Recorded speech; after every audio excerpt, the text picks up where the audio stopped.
Donc, on a vu l'installation du Prélude, qui est un lambris mural.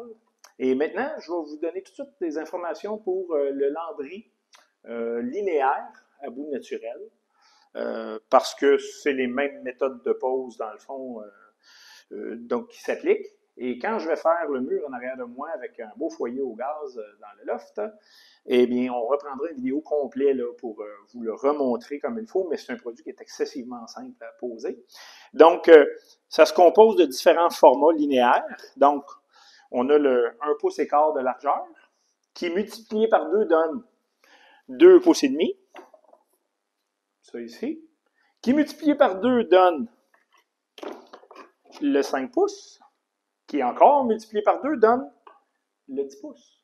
Donc, on peut mettre un 2,5, 2 fois 1 pouce et quart pour donner 5 pouces, pour venir marier avec notre planche de 5 pouces. Et vous comprenez que c'est complètement modulaire. Donc, on peut créer vraiment un patron qui est vraiment assez intéressant. Là, je vais y aller pour la démonstration d'une façon linéaire. Alors, la première chose, quand on s'en va, disons, avec disons, une rangée de 2,5 tout le long de notre projet, à ce moment-là, on peut, nous, dans nos démos, on ne l'a pas fait, là, mais vous pouvez le faire, un regroupement stratégique au niveau des épaisseurs. Donc, vous prenez une surface qui est parfaitement plane, vous mettez vos lambris comme ça sur le côté, et si vous voyez qu'il y a une petite différence entre un et l'autre, ici, franchement, là, on est en dedans d'un 32e de pouce. Là. On est vraiment très égal. Il y a peut-être celle-là qui a légèrement plus large que les autres. Je pourrais la mettre de côté et utiliser celles qui sont absolument de même largeur, dans la même rangée. À ce moment-là, j'aurais une précision encore supérieure. Honnêtement, tous mes démos ont été faits sans le tri stratégique de largeur. C'est causé par quoi, ça? Il faut comprendre que notre multilame, qui coupe 12 lames à la fois, il est vraiment très précis, mais quand même, il peut y avoir un petit louvoiement, dépendamment des minéraux qu'on va retrouver à l'intérieur de la pierre. La lame peut louvoyer légèrement. Donc, ce qui va donner un 32e de pouce sur un côté va enlever, vous comprenez, un 32e sur l'autre. Ça ne pose pas vraiment de problématique, de toute façon, mais si vous voulez être encore plus précis que mes démos au bureau, vous pouvez faire un petit regroupement stratégique pour utiliser vraiment la même largeur dans la même ligne, autrement dit, au niveau de l'installation. Donc, je vais vous donner une petite démonstration rapide comment on installe ça. Je vais enlever ça d'ici. Alors, vous partez appuyé, comme je vous ai montré tantôt dans notre prélude, sur une base qui est très droite.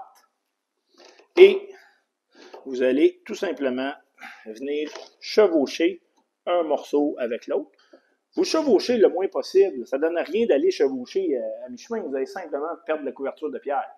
Donc, vous chevauchez comme ça. Et je vais faire la même chose que j'ai fait pour le prélude précédemment. Je vais seulement mettre quelques spots d'adhésif, quelques motons d'adhésif. Et je vais venir superposer après ça le prochain comme ça. Et puis, si je vais avoir 2 morceaux, je vais tout simplement y aller comme ça. Ici. Et je vais superposer simplement comme ça ici. Donc, vous voyez qu'ici, évidemment, j'ai un espace un petit peu plus grand. Je vais mettre un petit peu plus d'adhésif ici, en m'en allant avec un petit peu moins d'adhésif rapidement. Là. Qu'il y ait 4-5 endroits où il y a une accumulation d'adhésif en dessous. Là. C'est la même chose que dans le prélude précédemment. Quand vous essayez de l'enlever de votre mur, s'il y a une succion qui se fait, cassez-vous pas la tête, ça va être très solide. Encore là, à l'extérieur, on va vouloir prioriser un contact intégral de notre pierre et un débordement même au niveau du pourtour pour être certain de bien isoler notre pierre au niveau des infiltrations d'eau, même si à l'extérieur, on va avoir prévu en plus une membrane cimentaire et notre panneau de béton. Donc, on va être blindé de ce côté-là. Alors, là, je vais avec un 2,5 de largeur. Je peux aller avec 2,1 si je veux. Et je peux recontinuer comme ça ici avec du 2,5. Et puis là, si je voulais, je pourrais continuer avec une 5 pouces. C'est tout aussi simple que ça. Quel beau produit. Donc, aucun patron répétitif. On peut varier les largeurs selon notre bon vouloir. Aucune porosité. Va à l'extérieur. Produit autoportant. Pas besoin de fondation. Aucune pierre qui va être similaire une par rapport aux autres non plus.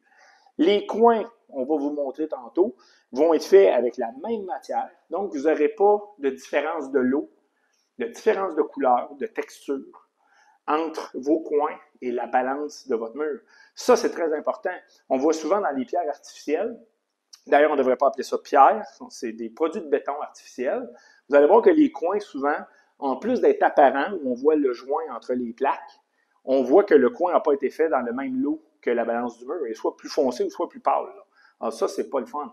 Puis dans notre produit, vous n'avez pas de coût supplémentaire. Hormis le coût, oui, de tailler 2 fois à 45 degrés, c'est un petit peu de temps, mais au moins, ça va donner un super de beau coin. Alors ça, c'est très important.